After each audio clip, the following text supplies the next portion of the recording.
Mit navn er Christina. Jeg er 23 år og studerer multimediedesign på Erhvervsakademiet. Jeg har været et semester i Norge med Erasmus. Det hele startede med, at en medstuderende kom hen til mig og spurgte, om jeg ville med til udlandet for at studere et semester. Jeg var egentlig ikke klar over, at det var muligt på 3. semester. Men jeg fandt det interessant, og så søgte jeg om det her semester i udlandet.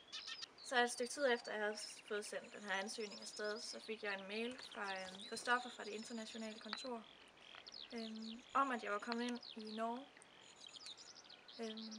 Det var så det eneste sted, jeg egentlig ikke havde tænkt mig, at jeg skulle afsted til, men jeg alligevel havde søgt.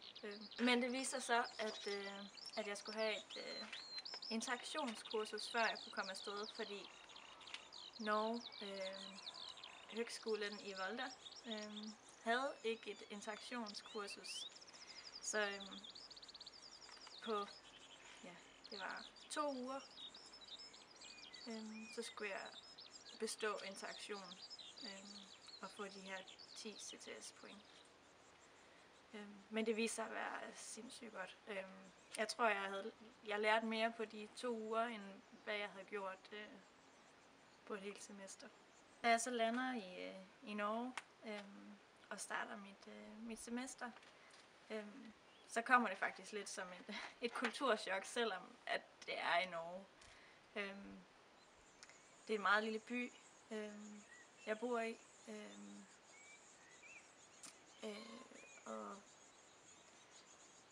og alle de andre Erasmus-studerende, de kommer fra lande i hele Europa, og det viser sig egentlig også at være et kæmpe kulturschok for mig, at dem fra Spanien, de deler deres mad i køkkenet, hvor vi mere hjemme i Danmark måske er glade for at have vores egen ting for os selv. Jeg læser foto for media og visuel kommunikation deroppe, og undervisningen den er noget anderledes fra hvad vi egentlig lærer på Erhvervsakademiet. Så der fik jeg en masse inputs, for eksempel hvordan man bruger et spejlreflekskamera, og så mere grundlæggende omkring kommunikation, omkring figurer, hvordan du bruger former og farver og i kommunikation. Jeg havde så kun 2 lektioner om ugen, og det krævede så rigtig meget selvdisciplin, fordi jeg skulle læse en masse ved siden af, for at ligesom lære det her kamera at kende og så videre.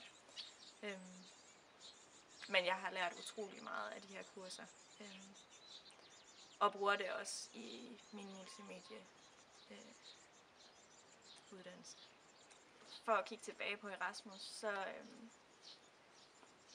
så har jeg skabt mig venskaber for livet i Spanien og også i Norge. Og her til sommer, der skal jeg til Malaga for at mødes med nogle af de spanioler, jeg har mødt deroppe. Så det har været super godt og lærerigt.